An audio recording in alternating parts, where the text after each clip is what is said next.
Hello and welcome to Millennium News Hour. I am Tanziba Nawreen. In today's bulletin, we will present top and trending news from across the nation and the world. Let's begin with the headlines of the day.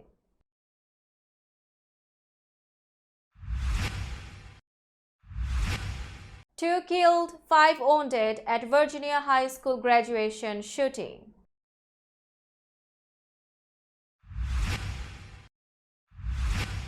Pence opens presidential bid with denunciation of Trump over January 6 insurrection and abortion. North Dakota Governor Doug Burgum jumps into crowded Republican race for president.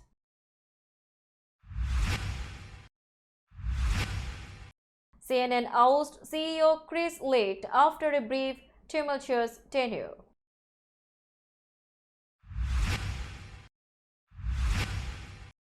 Indiana abortion clinic closes amid unnecessary restrictions.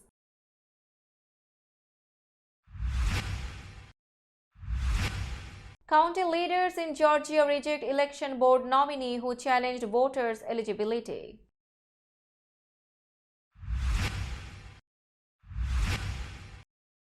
Missouri prosecutor Wesley Bell vies for GOP Senator Hawley's seat.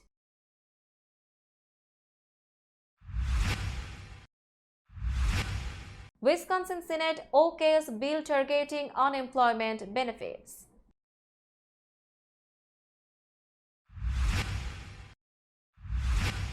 Kilauea, one of the world's most active volcanoes, begins erupting after 3-month pause. Canadian wildfire smoke spreads hazardous air in the US.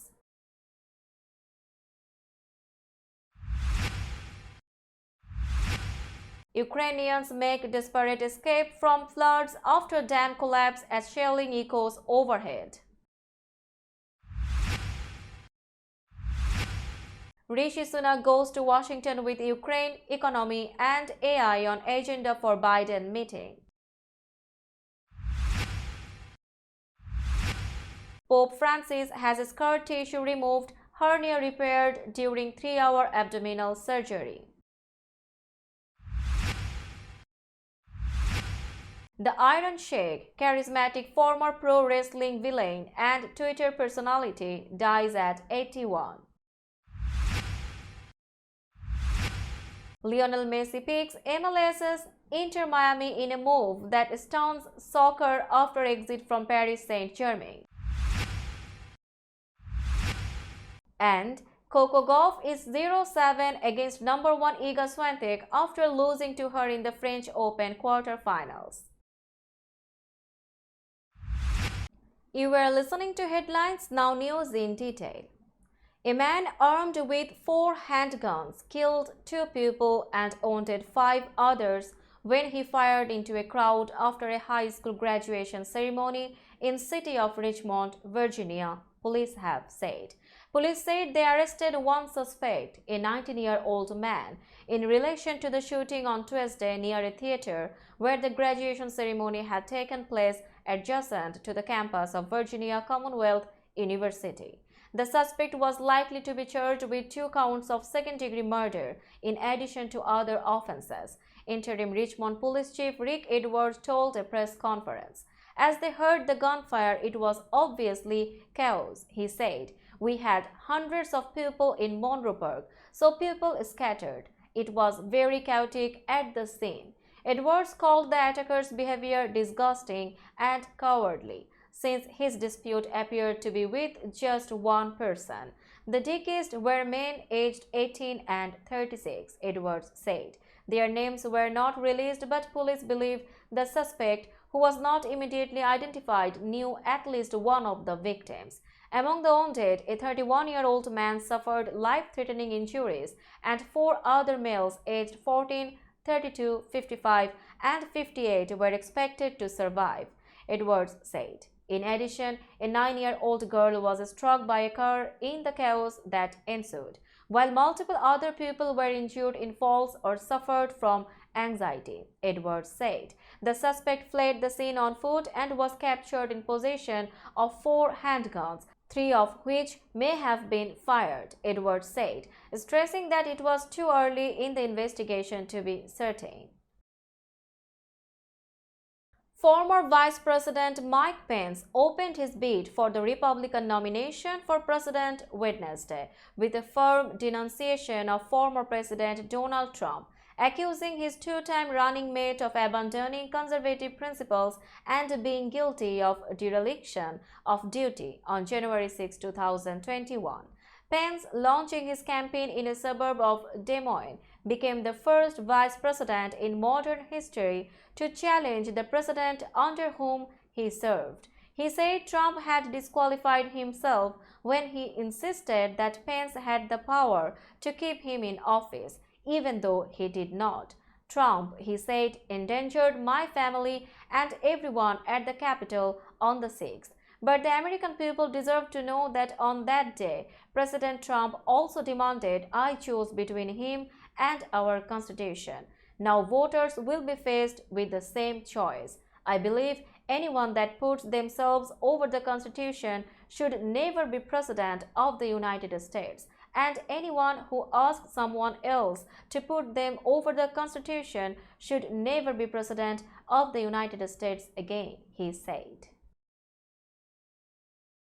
North Dakota Governor Doug Burgum, a former software entrepreneur who enacted a slate of laws this year advancing conservative policies on culture war issues, highlighted his small-town roots and business experience as he announced his candidacy for the 2024 Republican presidential nomination on Wednesday.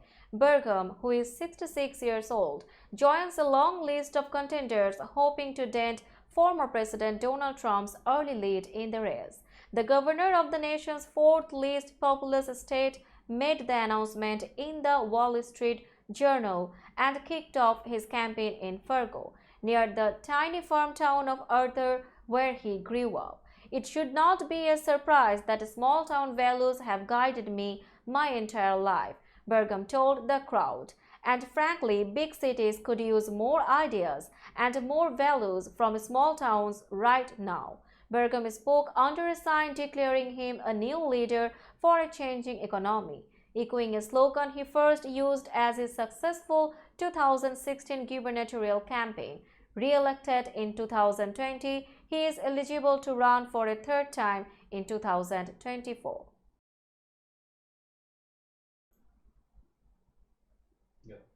CNN ousted Chief Executive Chris Licht after a tumultuous year leading the struggling news network that culminated in a damning magazine profile and the growing realization that he had lost the confidence of the network's journalists.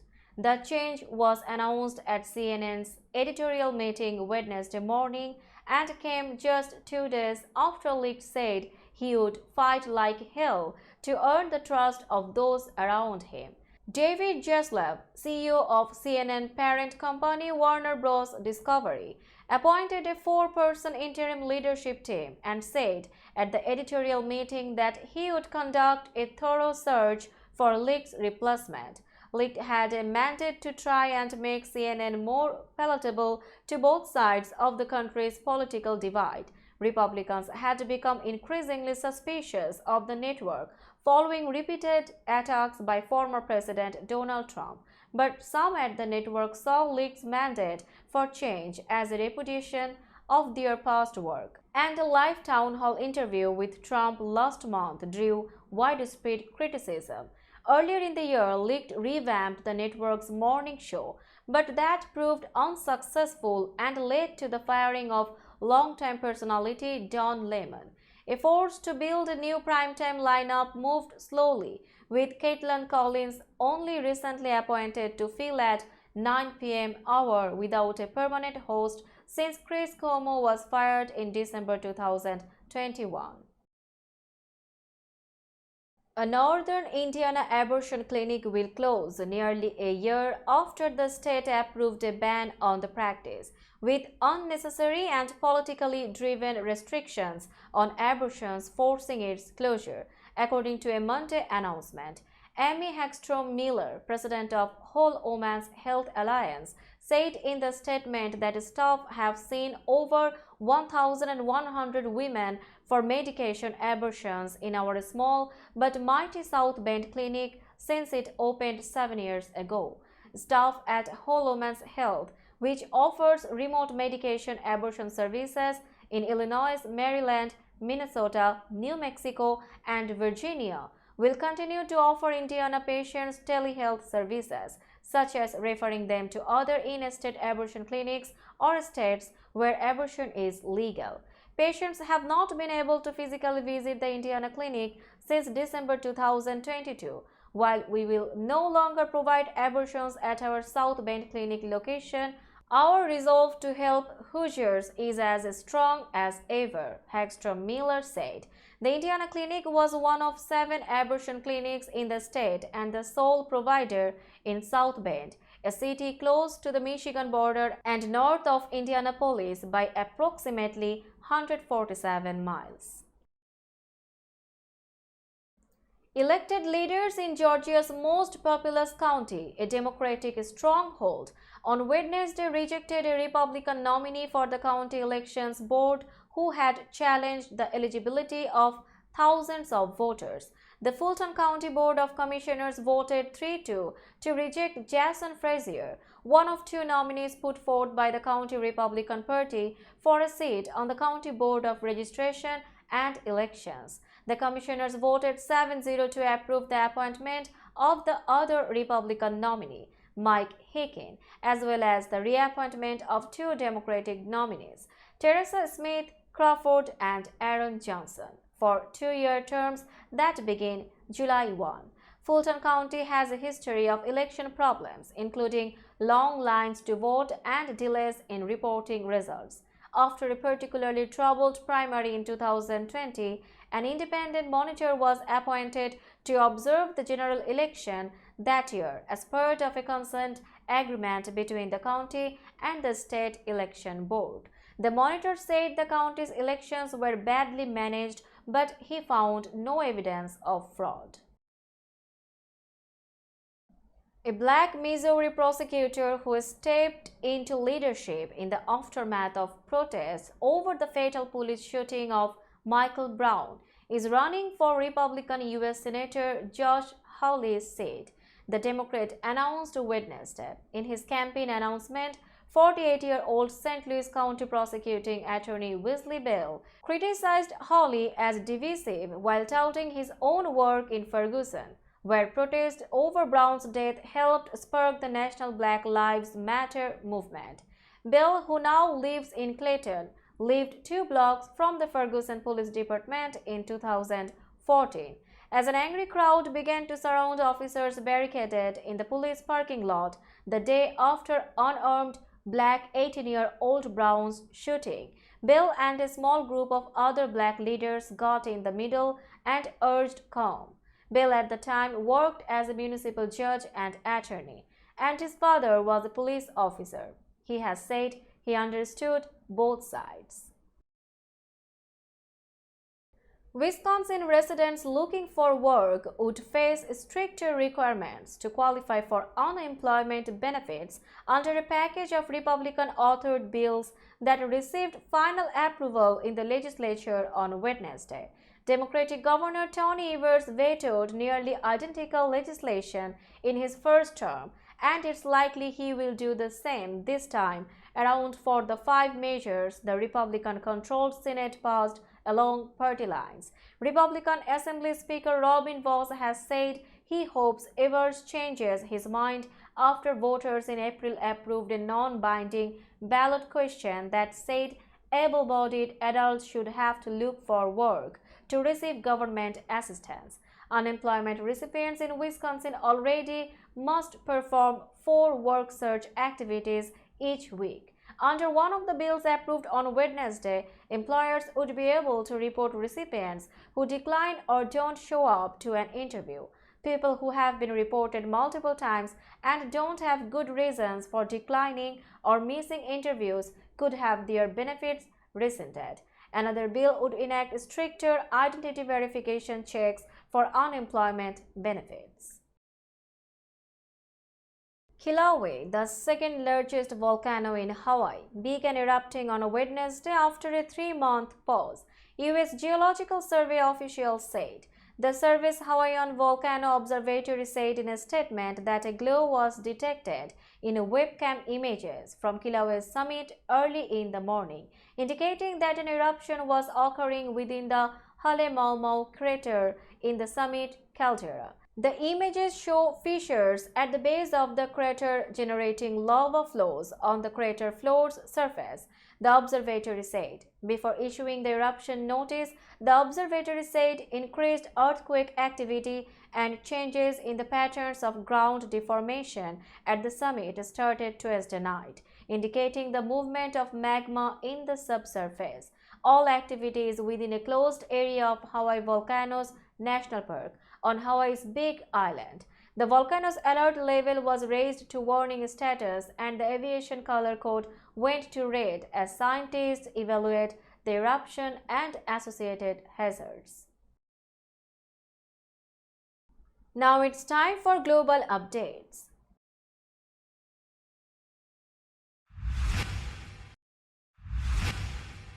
Smoke from Canadian wildfires poured into the U.S. East Coast and Midwest on Wednesday, covering the capitals of both nations in an unhealthy haze, sending school recesses indoors and prompting people to fish out pandemic-era face masks. While Canadian officials expanded evacuation orders and asked other countries for help fighting more than 420 fires nationwide, air quality with what the U.S. rates as hazardous levels of pollution extended into central New York, with massive tongues of unhealthy air extending as far as Virginia and Indiana.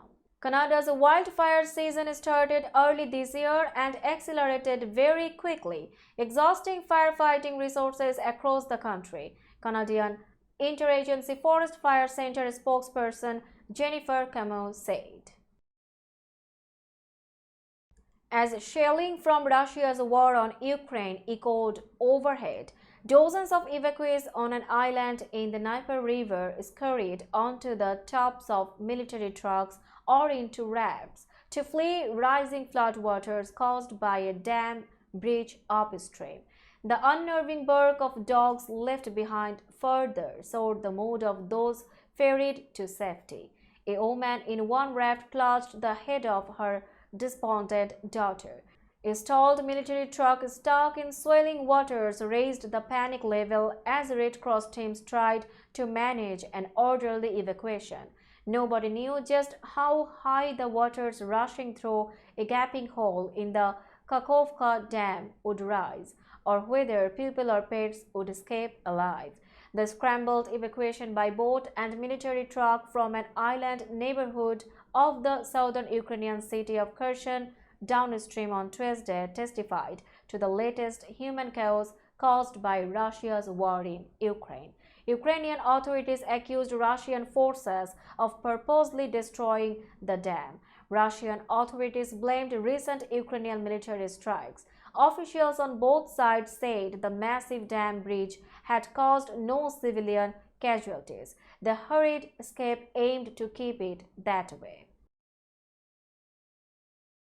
The war in Ukraine was top of UK Prime Minister Rishi Sunak's agenda Wednesday, as he started a 2-day trip to Washington carrying the message that post-Brexit Britain remains an essential American ally in a world of emboldened authoritarian states. The US and UK are the two biggest military donors to Ukraine, and the war will be the focus of Sunak's meeting Thursday at the White House with President Joe Biden.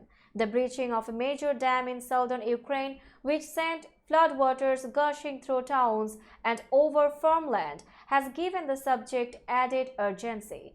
Neither Washington nor London has officially accused Russia of blowing up the Kakhovka hydroelectric dam. Sunak said Wednesday that UK intelligence services are still assessing the evidence, but if it does prove to be intentional, it will represent a new law on appalling barbarism on Russia's part.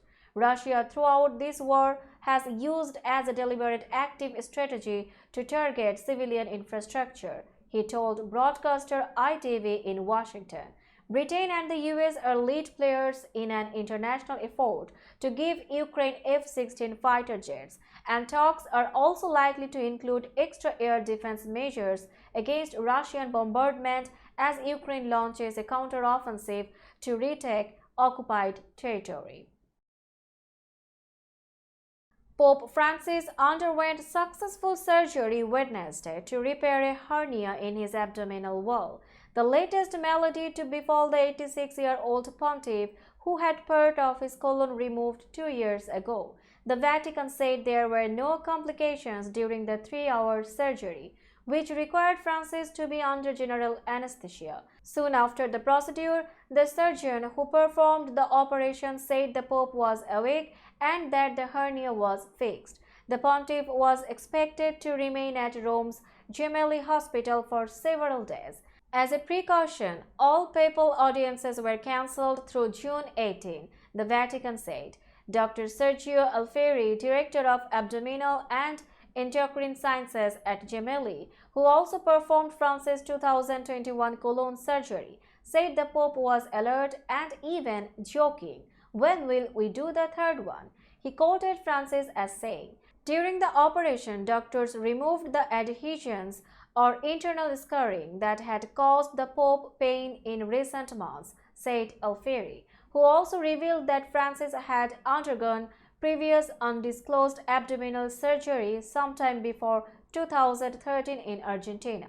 In the most recent operation, a prosthetic mesh was placed in the abdominal wall to repair the hernia, Alfieri said. Now it's time for business news.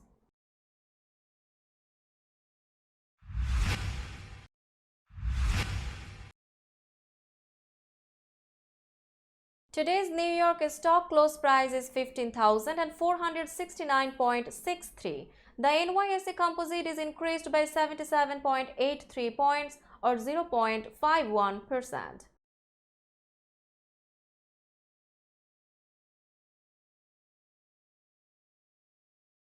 Tokyo stock close price is 31,913.74. The Nikkei 225 index is decreased by 593.04 points or 1.82%.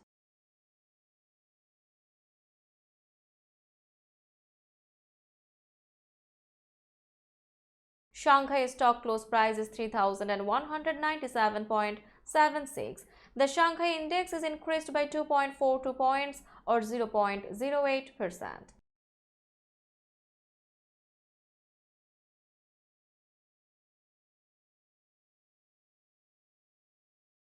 Hong Kong stock close price is 19,252.00. The Hang Seng index is increased by 152.72 points or 0.80%.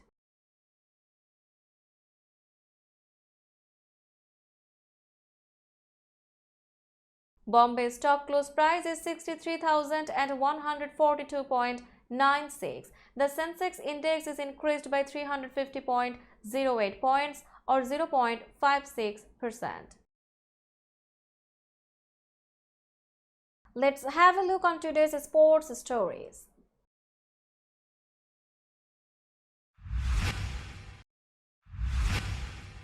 The Iron Sheikh, a former pro wrestler who relished playing a burly, bombastic villain in 1980s battles with some of the sport's biggest stars and later became a popular Twitter personality, died Wednesday, the WWE said. He was 81. The wrestling organization posted an article confirming his death, and a statement about his passing also was posted on his Twitter page giving details of his life. Neither statement mentioned a cause of death nor where he died. but the Twitter post said he departed this world peacefully. The Iron Sheikh, whose real name was Hossein Khosrow Ali Waziri, grew up in a small village in Iran, where he embraced wrestling in his youth. During his pro wrestling career, he donned curled boots and used the camel clutch as his finishing move during individual and tag team clashes in which he played the role of an anti-American heel for the WWF, which later became the WWE. Lionel Messi says he is coming to Inter Miami and joining Major League Soccer. After months of speculation, Messi announced his decision Wednesday to join a Miami franchise that has been led by another global soccer icon in David Beckham since its inception, but has yet to make any real splashes on the field. That likely will soon change. One of Inter Miami's owners, George Mas, tweeted out a photo of a darkly silhouetted Messi jersey shortly before the Argentinian great revealed his decision in interviews with Spanish news outlets Mundo Deportivo and Sport. It was widely believed that Messi eventually would choose to play for Al Hilal in Saudi Arabia, following fellow great and his longtime rival Cristiano Ronaldo to a nation where some clubs now are funded by the state's sovereign wealth fund. Going back to Barcelona, a storied franchise that he spent most of his career with, was another possibility. But in the end, he made the call that surprised many. Messi is joining MLS. He said in the interviews Wednesday that some final details still need to be worked out, but that he has made the call to continue my path in Miami. This felt like a game Coco Gauff simply needed to claim if she intended to finally win a set, let alone a match, against number 1 Iga Swiatek, with shouts of "Go Coco" and "Alice Coco" emanating from the court. Philippe Chatrier stands. Gauff frittered away 2 break points as Swiatek served at 1-all. Then at deuce came the most memorable moment of Wednesday afternoon, and while Gauff won the point, it soon would be Swiatek who seized complete control of this French Open quarterfinal that was a rematch of last year's final. During a 14-stroke exchange, both women made their way to the net, and Gauff directed a swinging backhand volley right at Swiatek. The ball struck Swiatek's right leg, and she tumbled back onto the red clay, leaving rust remnants on her white dress and arm. That set up a third break chance for Gauff, but the 19-year-old American again failed to convert, and while it soon was 2-all, Swiatek pulled away from there to a 6-4, 6-2 victory. Let's have a look on today's weather forecast.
That's all in today's news. Keep watching Millennium News 24 for latest update.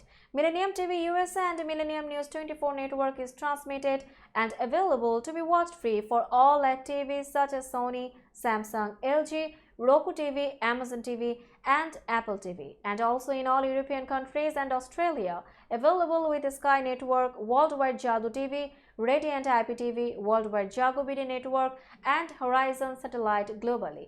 Stay connected with us for all types of informative and entertainment program. Thank you.